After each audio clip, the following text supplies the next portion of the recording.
믿습니다. 이 땅에 오신 하나님의 아들 되신 그분의 이 땅에 오심, 성육신으로 오심, 또한 십자가의 죽음을 우리가 기억하며 또 감사하는 절기인데, 말씀을 또 그런 의미에서 계속해서 몇 주 동안 함께 묵상합니다. 오늘은 우리 밖에서라는 제목으로 성탄의 이유 또는 목적에 대해서 잠시 함께 나누고자 합니다.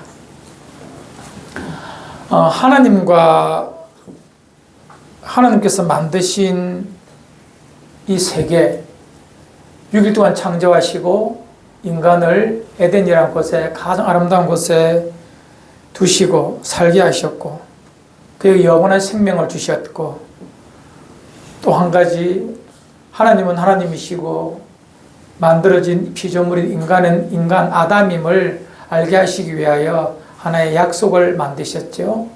인간이 넘지 말아야 할 그것, 바로 선악을 알게 하는 실과입니다. 그것은 단순히 어떤 식물로서의 열매가 아니라 언약의 징표입니다. 하나님은 창조주이시고 나머지 모든 것은 피조물임을 보여주고, 모든 피조물은 그 하나님의 명령과 약속과 긍휼 속에 사는 존재임을, 모든 피조물은 창조주에 의존하여 살도록 만들어진 존재임을 보여주시는 시청각 자료가 바로 선악과입니다.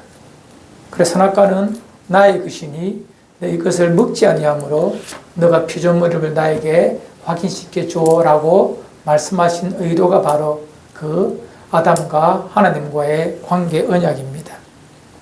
하지만 인생은 교만함으로, 악함으로, 사단의 유혹에 빠져 그 언약을 파괴해버립니다. 그리고 아담에게 주어진 것은 그 아름다운 낙원 에덴을 잃어버리는 신락원의 존재가, 비참함이 나타나게 되었습니다.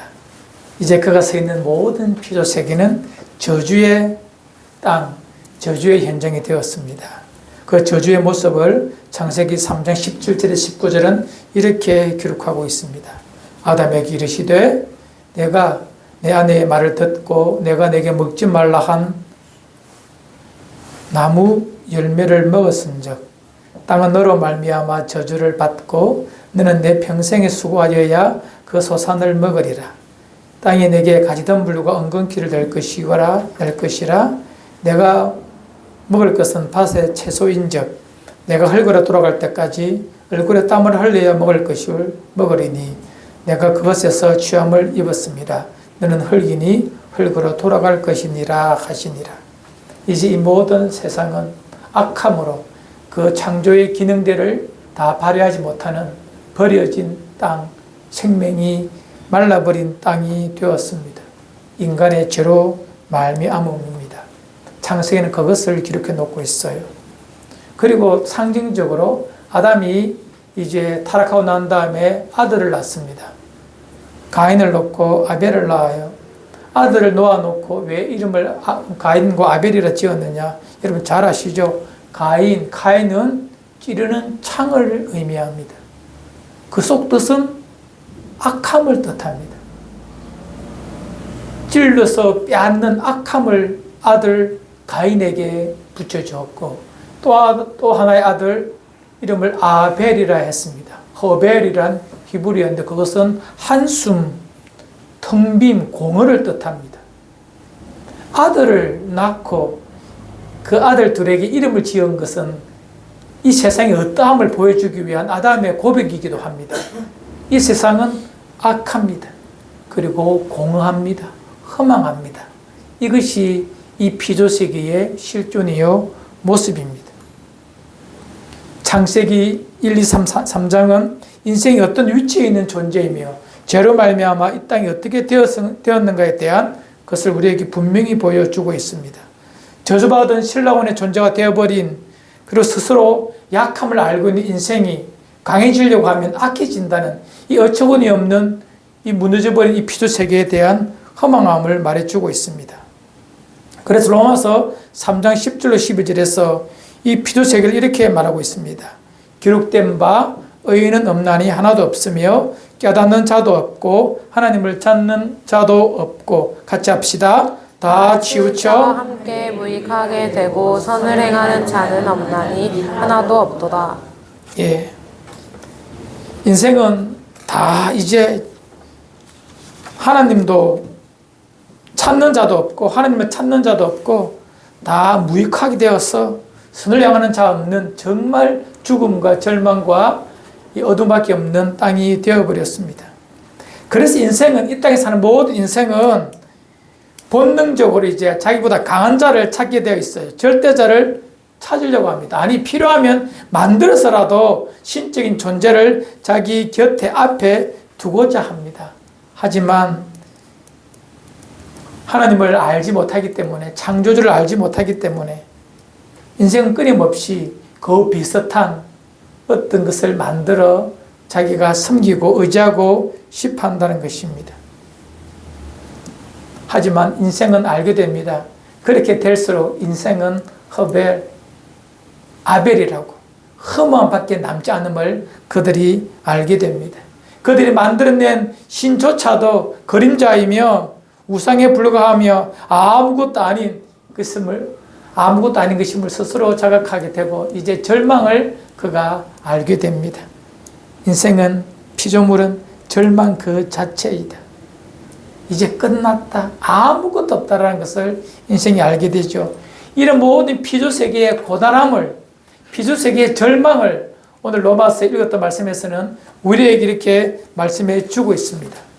우리 함께 읽읍시다. 읽었던 말씀이지만 19절로 21절까지만 함께 읽어요. 시작. 피조물이 하나님의 아들이 나타나는 것이니 피조물이 허무한데 굴복하는 것은 자기 뜻이 아니요 오직 굴복하게 하시는 이로 말미암음이라. 그 바라는 것은 피조물도 썩어짐의 종 노릇한 데서 해방되어 하나님의 자녀들의 영광의 자유에 이르는 것이니. 아멘. 인생 피조물들은요 한 가지밖에 없습니다. 이 황무한 곳에서 벗어나고 싶다. 해방되고 싶다. 썩어짐의 종로로 타는 곳에서 정말 해방되고 싶다. 이렇게 갈망합니다. 모든 피조세계는요. 여러분 피조물이 뭐죠? 모든 피조물이 지금 생명을 갈급하고 있는데 피조물이 뭐냐면 이 땅의 모든 것입니다. 창조주의 반대 개념으로 보시면 됩니다.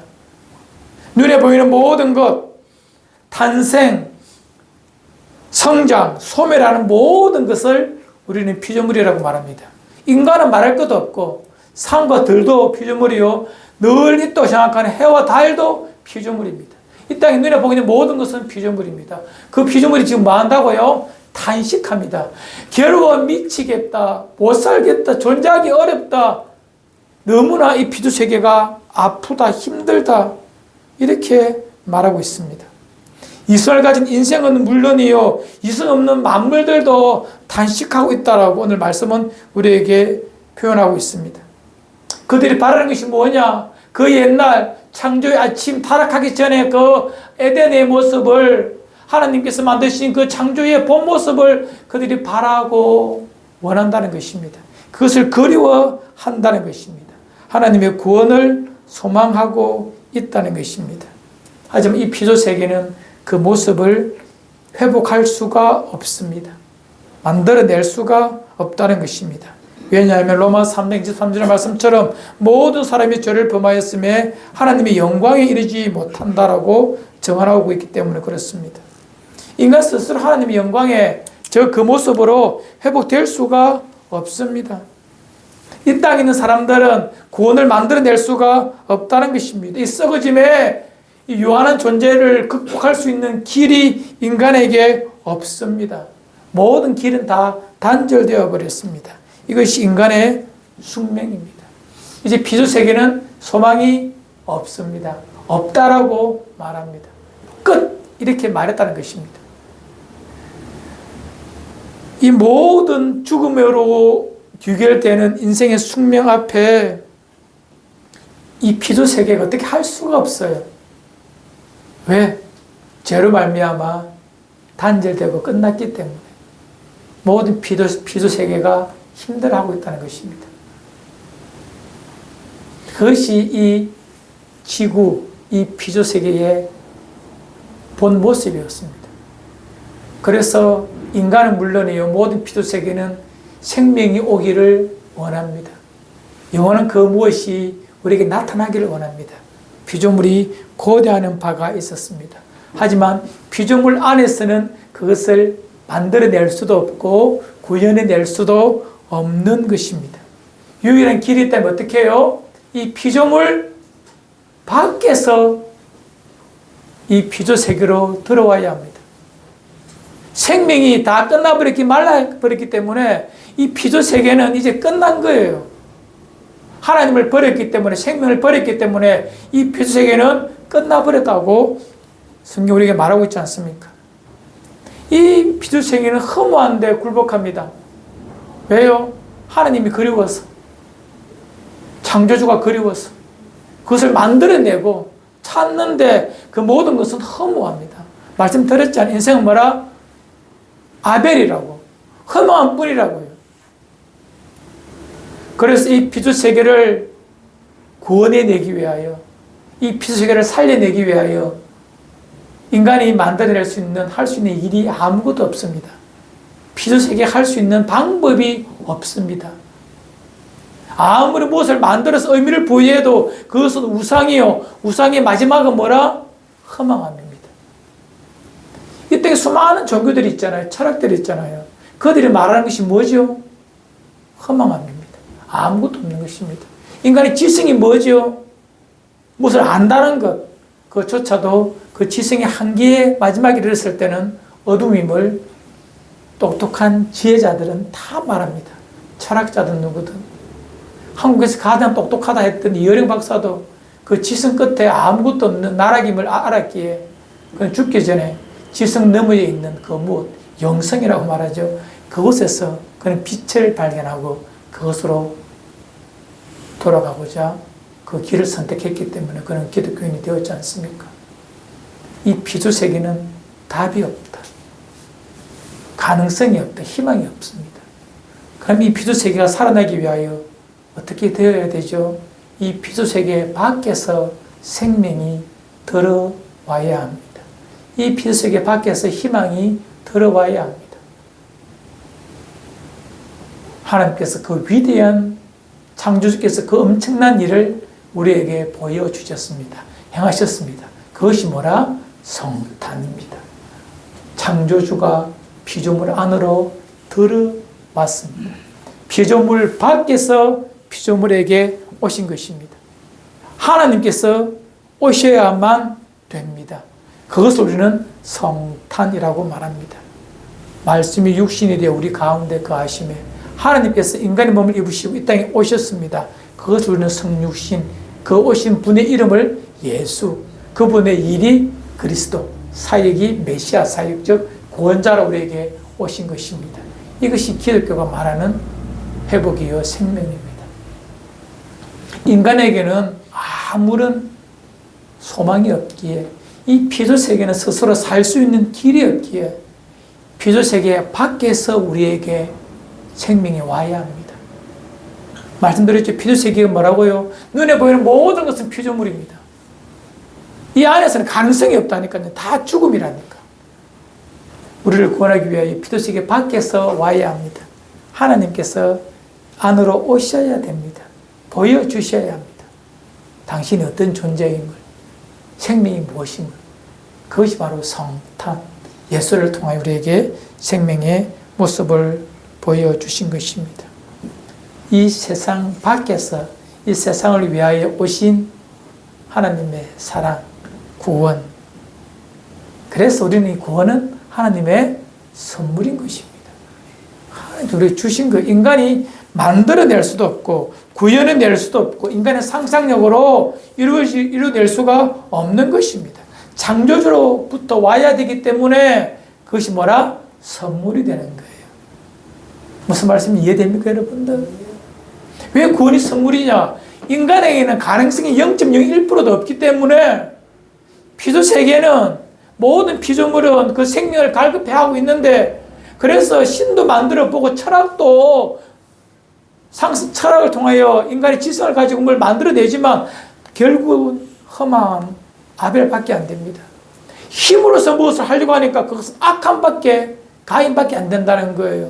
인간에게는, 피조세계에는 가능성이 없기에 하나님은 놀라운 당신의 구원의 방법을 우리 밖에서, 피조물 밖에서 피조물을 위하여 만들어 내신 것입니다.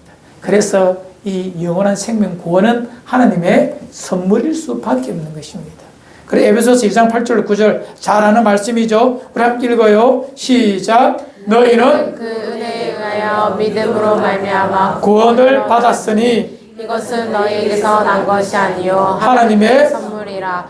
행위에서 난 것이 아니니 이는 누구든지 자랑하지 못하게 하니라. 아멘. 하나님의 선물입니다.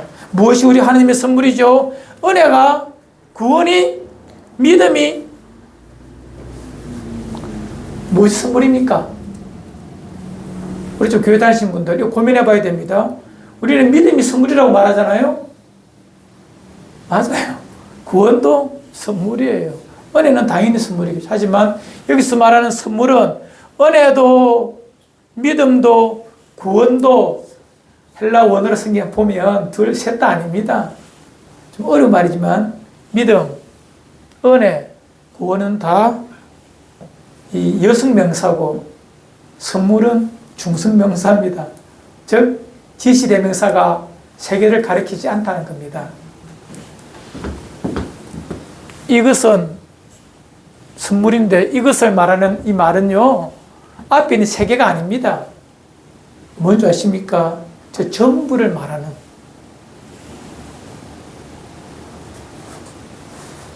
그것입니다. 우리에게 생명을 주신 것은 하나님의 선물이기에 행위에서 난 것이 아니니, 이 행위가 뭐죠? 뭐 착한 일, 선행, 윤리적 옳음, 물론 그것도 포함되지만 그것만 의미하는 것은 아닙니다. 인간이 이 땅에서 할 수 있는 모든 행동을 말합니다. 그 모든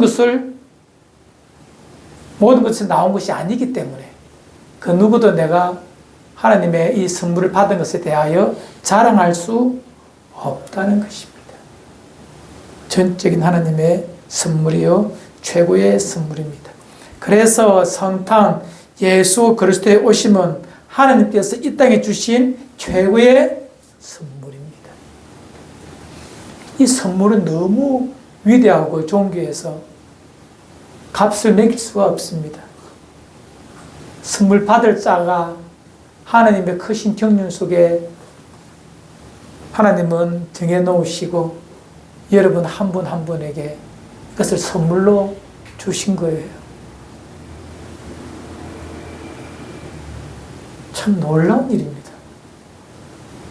외모도 보지 않고 그의 윤리도 보지 않고 그의 출신도 보지 않고 그의 학벌, 그의 인지 능력도 보지 않고 오직 하나 있다면 하나님이 그냥 자기 백성이라 그냥 사랑하신 것입니다. 자기의 자녀라 그냥 품어주신 것입니다. 자기의 아들, 딸이라 그냥 사랑하신 것입니다. 이것밖에 없습니다. 그래서 이 피조세계는요, 그 탄식소리 가득한 이 피조세계에 예수가 오심으로 하나님의 위대한 사랑이 시작되었습니다. 그러니 이 세상이 얼마나 기뻐하고 얼마나 감사해야 되겠습니까? 이 피조물들이 말입니다. 이 모든 피조세계가. 그래서 주님의 첫 오심, 초림의 그 시대 때에 순간에 성경 이렇게 그의 성탄의 소식을 즐거워하고 기뻐합니다. 읽어드리겠습니다. 누가복음 13장 2장 13절 14절 호련히 수많은 천군이 그 천사와 함께 하나님을 찬송하며 이르되 뭐냐니까 이 땅에 하나님께서 보내신 아들의 출생, 성탄을 알려줍니다. 그 소식을 받은 피조물에 대한 천문천사의 화답이 13절에 14절에 이렇게 또 천사는 찬양하고 있습니다. 지극히 높은 곳에서 하나님께 영광이요 땅에서는 하나님이 기뻐하시는 사람들 중에 평화로다. 이 복음이 이 예수님께서 이 땅에 오셨다는 그 성탄의 순간 모든 세상은 피조물들은요 다 기뻐 찬양하고 이 땅에 이제 모든 인생들은 하나님께 영광 올려드리며 기뻐하는 사람들 중에 이제 구원받은 자들 중에 평화가 시작되었음을 노래하고 있는 것입니다. 여러분 이 사람들 중에 평화 나와 있죠. 땅에서는 하나님 기뻐하시는 사람들 중에 평화로다. 하늘에서는 정말 위대한 구원 은총 때문에 하나님 앞에 영광이 올려주지만 사람들 중에 왜 평화가 왔냐면 인간과 하나님 사이에 맡겼던 모든 장벽들이 제거되고 서로 화해가 되며 죄인이 하나님과 화평을 누리며 죄에 대한 진노가 다 도말되어 그분과 이제 아름다운 관계가 만들어졌기 때문에 평화라고 이렇게 우리에게 말해주고 있는 것입니다. 이 모든 피조세계가 이제 살 길을 얻었다. 살 방법을 발견하였다. 구원이 시작되었다. 이것입니다. 이제 피조세계가 피조물들이 한탄하며 절망하며 한숨 쉴 그 시간은 끝나고 이제 새로운 하나님의 생명의 역사가 구원이 시작되었으니 모든 피조세계가 기뻐하며 경배하며 감사할 수밖에 없는 시대가 되었으니 예수님의 초림, 성탄이 이것을 만들어내었기 때문에 모든 피조세계는 이 성탄을 기뻐하지 않을 수가 없다는 것입니다. 유일한 구원이 시작되었기 때문에 모든 피조세계는 기뻐 찬양할 수밖에 없다는 것입니다. 그래서 찬송가 64장에서는 이렇게 찬양하고 있어요. 제가 찬양을 못해서 찬양하니까 딸들이 아빠 찬양하지 말라 해서 제가 찬양을 못합니다만은 찬양해 보겠습니다. 64장 1절 기뻐하며 경배하세 영광의 주 하나님 주 앞에서 우리 마음 피어나는 꽃 같아 죄와 슬픔 사라지고 의심 구름 거치니 변함없는 기쁨의 주 밝은 빛을 주시네. 우리 반주자님 우리 반주하면서 2절 드립시다. 64장입니다. 땅과 하늘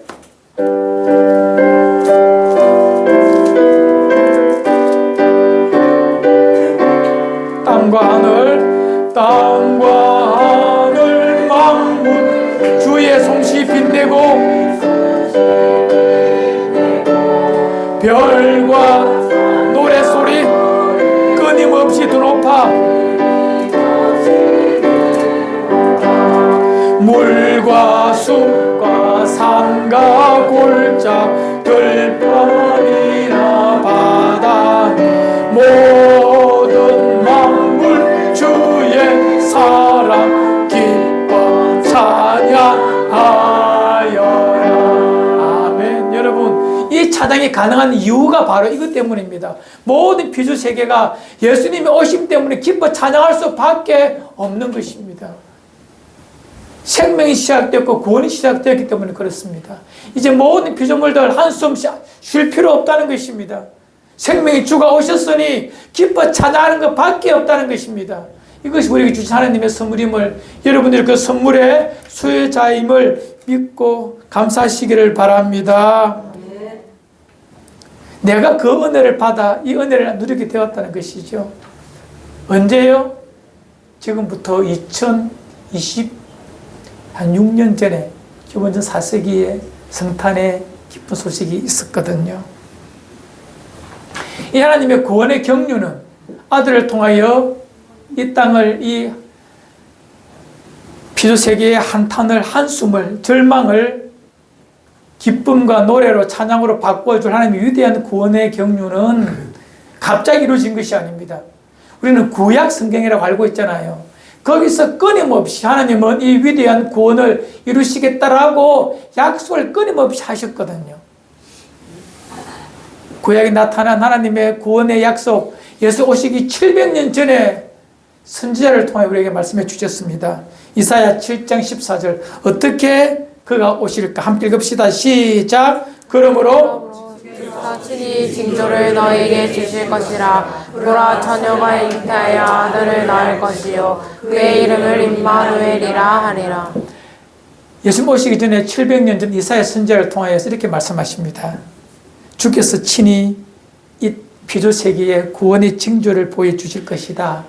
징조가 뭐냐? 처녀가 잉태하여 아들을 낳을 것이요 그의 이름이 뭐라? 임마누엘, 하나님 우리와 함께 하신다는 이름으로 오실 것이다 라고 말합니다.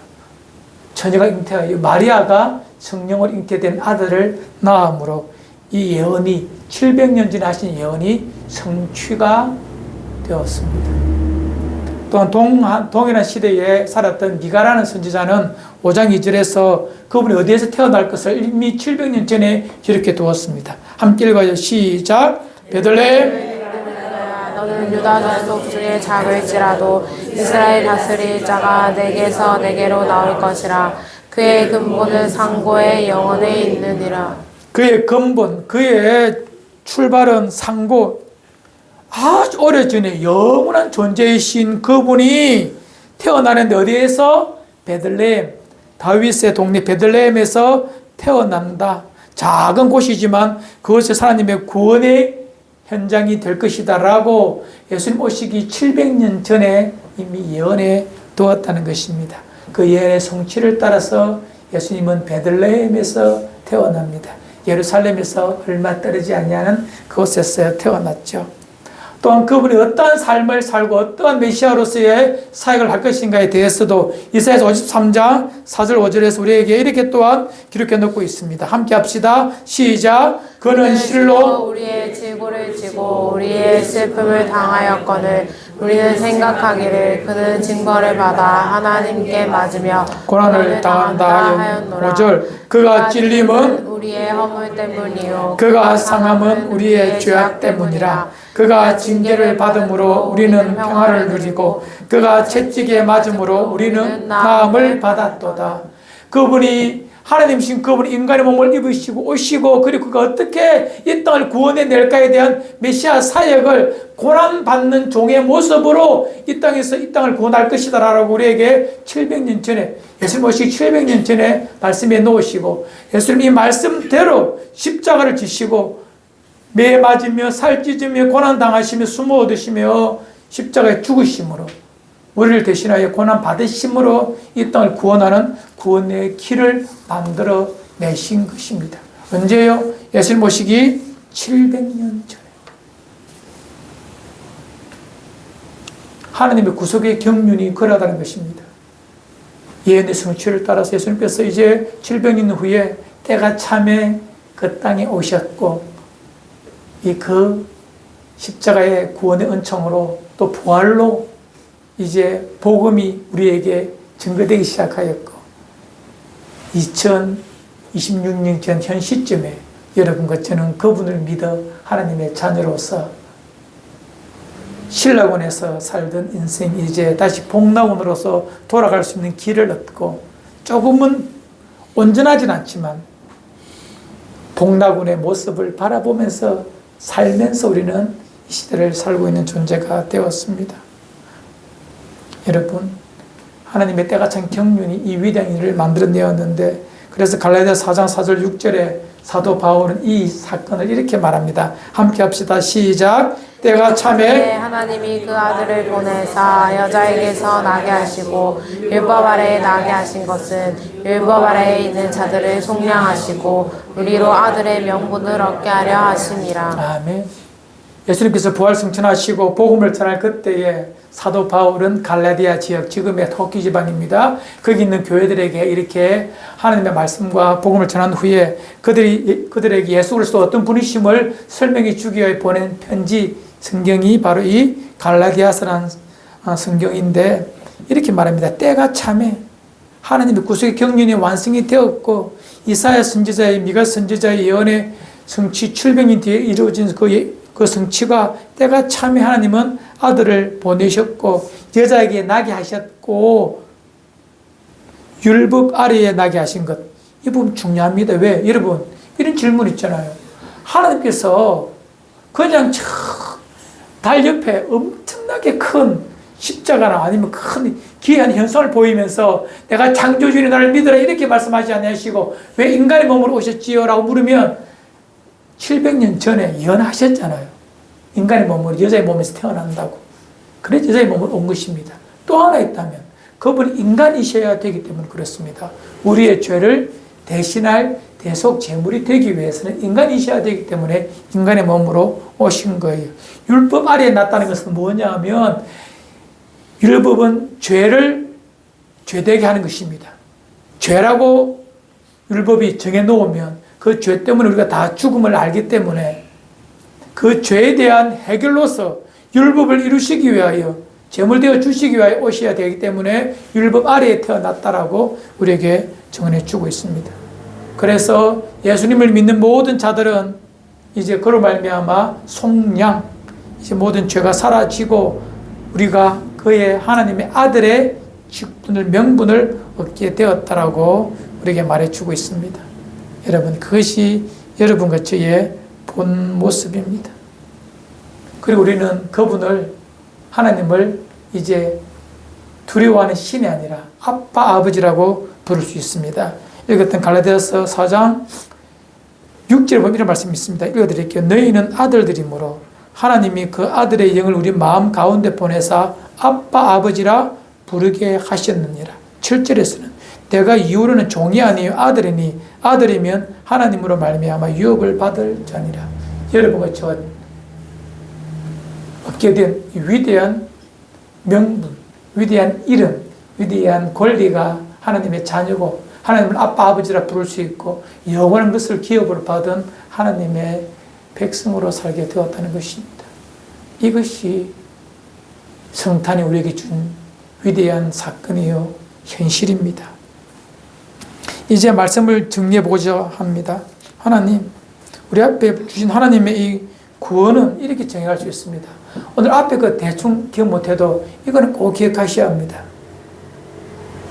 구원은 우리 밖에서, 피조물 밖에서 왔는데 우리를 위하여 성부 아버지의 구원의 계획과 성자 예수님의 구원의 성취와 성령 하나님의 구원의 적용으로 이 만들어낸 삼위일체 하나님의 전적 사역이 바로 구원입니다. 성부 하나님은 우리를 어떻게 구원하시고자 계획하셨고 성자 예수님은 십자가를 통하여 그 구원의 길을 성취해 내셨습니다. 그리고 그 예수님을 믿게 하는 것은 현 시점에서 성령께서 내 안에 계셔서 예수가 나의 죄 때문에 죽었다라고 믿어지게 하는 것이 바로 내 안에 계신 성령님이시거든요. 그분이 이 구원을 믿게 하고 내 인생에 적용시켜 주심으로 그를 믿어 구원을 받게 되었습니다. 나를 위한 성부, 성자, 성령, 삼위일체 하나님의 위대한 구원 사역이 내게 이르러 나 같은 것이 구원을 받게 되었으니 기적이 아닐 수 없습니다. 내가 아무것도 아닌 나를 위하여 천지를 만드신 그분, 삼위일체 하나님께서 이 위대한 일을 나를 위해 준비하셨다는 거예요. 모든 사람을 위해 준비한 것처럼 보이지만 모든 사람은 좀 내버려 놓고요. 나를 위하여. 구원은 지극히 개인적인 것입니다. 천국도 지극히 개인적인 것입니다. 나를 위하여 오셨습니다. 나를 위하여 죽어주셨습니다. 나를 위하여 예수를 믿게 하셨다는 거예요. 여러분, 이것이 믿어지십니까? 이것이 믿어질 때 우리는 그를 하나님의 백성, 기독교인이라, 그리스도인이라 부를 수 있습니다. 교회 다니는 것이 그리스도인이 아니라 이것을 믿는 자를 그리스도인이라, 이렇게 하나님의 백성이라 말할 수 있는 것입니다. 이 위대한 일이 우리에게 이르렀으니 이 아름다움을 가지고 아름답게 여러분 살아가시기를 바랍니다.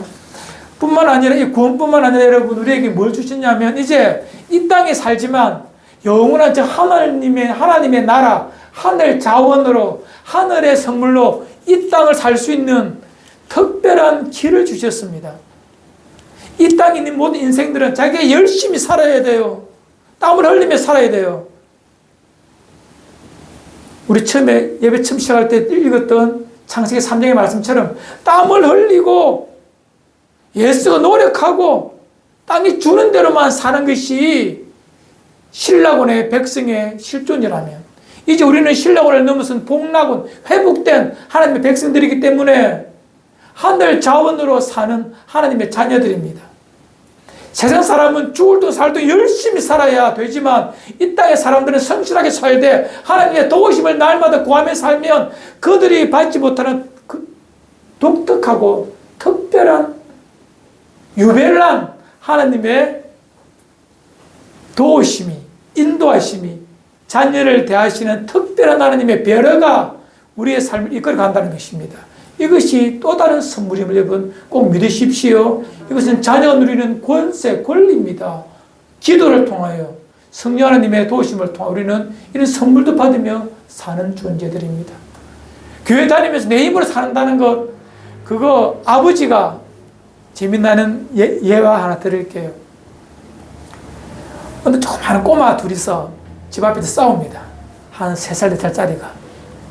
내 아들이 바깥에서 이웃 꼬마하고 대화하는데 내 아들이 말싸움하면서 밀리는 거예요. 그걸 딱 들어보니까 한참 있다가 이웃 아들이 이렇게 말합니다. 우리 아빠는 얼마나 힘 있는 줄 아나? 시장님하고 우리 아빠가 친구다. 이렇게 말했대요. 가만히 듣고 있는 아들이 울며불며 이렇게 말했답니다. 우리 아빠는 하나님이 우리 아버지 친구다. 이런 뭐냐면 여러분, 그때 그 아빠 마음이 너무 좋았대요. 예수 믿는 사람은요, 하나님을 아빠, 아버지라 우리의 도움으로, 우리의 의지할 자로, 구원자로, 힘으로 믿는 자들입니다. 그걸 누리며 살아야 합니다. 성탄의 은혜가 여기까지 이르러야 합니다. 구원받은 것 엄청난 선물이죠. 거기서 끝나는 것이 아닙니다. 이 땅, 허망한 이 땅, 하나님께 주신 은혜로서 생명으로 선물로 하루하루 살아갈 수 있는 권리가 여러분과 저에게 주어진 거예요. 이제 힘들 때 한 줄 쉬지 말고 뭐 하자고? 기도합시다. 밤에 뭐 하자고? 염려하지 말고 뭐 하자고? 기도하고 찬양하십시오. 이 엄청난 선물이 주어졌는데 무엇을 두려워하고 무엇을 걱정하십니까? 이것이 성탄이 준 우리의 유익이요, 성탄의 기쁨입니다. 천사들이 외칩니다. 하늘에서는 하나님께 영광이요, 땅에서는 그의 기뻐하심을 받은 자들 중에 평화로다. 여러분 속에 왜 평화가 있습니까? 세상이 편안해서 아닙니다. 그 하나님께서 내게 평안을 주셨기 때문이며, 나의 모든 폭풍과 나의 모든 삶의 어둠을 당신의 능력과 힘으로 권세로서 바뀌고 변화시키고 무너뜨려 주시기 때문에 우리 속에 무엇이 있다고? 평화가 구현되고 평화를 노래할 수 있는 것입니다. 이제 두려워하지 말고 내게 오신 그 성탄의 주님을 기뻐하며 증거하며 자랑하며 그분께 모든 것을 의지하며 의탁하며 여러분의 삶을 아름답게 만들어 가시는 여러분들 되시기를 바랍니다. 성경 한 절만 보고 마칩시다. 로마서 8장 24, 25절 오늘 읽었던 말씀의 뒷부분인데 한번 읽고 마칩시다. 시작. 우리가 소망으로 구원을 얻었음에 보이는 소망이 아니니 보는 것을 누가 바라리요. 만일 우리가 보지 못하는 것을 바라면 참음으로 기다릴지니라. 이 땅에 사는 자들이 이제 유일하게 하나 해야 될 일이 있다면 참음입니다. 참음, 인내라는 말이죠. 언제? 주님 오실 때를 기다리며 그분 다시 만날 날 기다리며 인내로서 살아갑니다. 그런데 참음이라는 말을 우리가 잘 봐야 합니다. 참음. 헬라를 써서 참 죄송한데 이 참음이라는 말은요, 아래라는 말과 머무르다는 말을 합성한 단어입니다. 히포메네라는 말인데 어떤 모습으로 주님을 기다리고 살아야 되는지, 아래에서 머무른다. 뭐죠? 무엇 아래? 그리스도의 통치 아래, 말씀 아래, 그분의 뜻 아래에서 하루하루 순종하며 살 때에 그것이 성도의 가장 아름다운 모습입니다. 그분 아래 있어야 합니다. 말씀 안에, 말씀 아래 순종하며 살아야 합니다. 이것이 승리하며 가장 아름다운 건강한 성도의 본 모습입니다. 이것이 여러분과 저의 모습이기를 바랍니다. 세상 밖에서 우리에게 이른 피조물 밖에서 우리에게 오신 그 구원의 은총이 내게 이르렀다면 이제 그 영원하신 주님을 만날 그날까지 말씀 아래에서 그분의 통치 아래에서 참음으로써 그때를 기다리는 여러분과 저가 되기를 주의 이름으로 축원을 드립니다.